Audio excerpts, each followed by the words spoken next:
यही अरशद शरीफ था एक दौर में पाकिस्तान तहरीक इंसाफ को बहुत बुरा लगता था। आज हर पाकिस्तानी के सर का झूमर है वो। एक दौर में हम बहुत अच्छे लगते थे पीएमएल-एन को, पीपल्स पार्टी को, जब मुशर्रफ के खिलाफ हम लड़ते थे, जब अदलिया की आजादी के लिए तहरीक चलाते थे, बहुत अच्छे लगते थे। ये साबिर शाकिर साहब इनको हीरो लगते थे। लेकिन आज हम सबसे बड़े विलन बन गए, हम बन गए गद्दार। वजह क्या है कि मिलिट्री एस्टेब्लिशमेंट के मफादात के साथ पाकिस्तान के लुटेरों के मफादात मिल गए, ये सारे इकट्ठे हो गए। आज हमारा और आपका रिलेशन इकट्ठे चल रहा है, हो सकता है साल, 2 साल, 4 साल, 10 साल चले।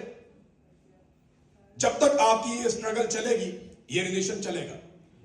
फिर एक वक्त आएगा आप लोगों को इक्तदार मिल जाएगा, सबकी बारी आ जाती है, बेफिक्र रहें, हमारी दाढ़ी भी आ जाएगी। ये ऐसा नहीं है, नवाज शरीफ पे भी बहुत बुरा वक्त आया था। वो अलग बात है कि उसने डिस्ग्रेस होकर वो वक्त गुजारा, वो भी हौसले के साथ वक्त गुजार सकता था, हिम्मत के साथ डट के खड़ा हो सकता था, जेल काट सकता था, मार खा सकता था, उससे नहीं हुआ बेचारे से, भुगत भी रहा है। जरदारी पे बुरा वक्त आया था, उसने कुछ काट दिया, कुछ नहीं काट सका। हाँ, इमरान खान ने मर्दों की तरह वो वक्त काटा, इसके हौसले ने इसको हीरो बनाया। हीरो तो ये बहुत पहले से था, इसके हौसले ने इसको बहुत बड़ा लीडर बनाया। आज बाकी सारे लोग इसका मुकाबला नहीं कर पाते। वजह क्या है, इसको समझिए। ये लड़ाई नई नहीं है, ये लड़ाई कायदे आजम ने भी लड़ी थी। जब कायदे आजम ने स्टाफ कॉलेज में खड़े होकर कहा कि तुम्हारा काम नहीं है, तुम नहीं बना सकते मेरे मुल्क की पॉलिसी, ये अवाम के मुंतखब नुमाइंदे बनाएंगे, जिन्हें पब्लिक वोट डालेगी वो पॉलिसी बनाएंगे। फटा हो गया। कायदे आजम का अंजाम हम सब जानते हैं।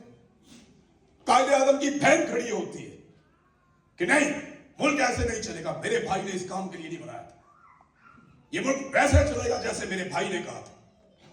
उसकी बहन को इन्होंने निशाने इबरत बनाया, मार दिया उसको तारीख राहों में।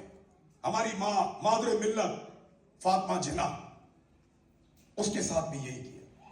लियाकत अली खान के साथ भी वही किया। शेख मुजीब के साथ लड़ाई की, उसका मैंडेट छीन लिया, मुल्क 2 टुकड़े हो गए। पड़ गई ठंड जंगल जा के सीने में, पाकिस्तान के 2 टुकड़े हो गए। उस दौर में भी बहुत सारे ऐसे बिकाऊ बाल सहाफी थे, बहुत सारे ऐसे लोग थे जो बैठ के सब अच्छा लिख रहे थे, जो रोजाना बैठ कर कहते थे इनका मैंडेट नहीं है, कीड़े मकोड़े, भुट्टो ने कहा सूर के बच्चे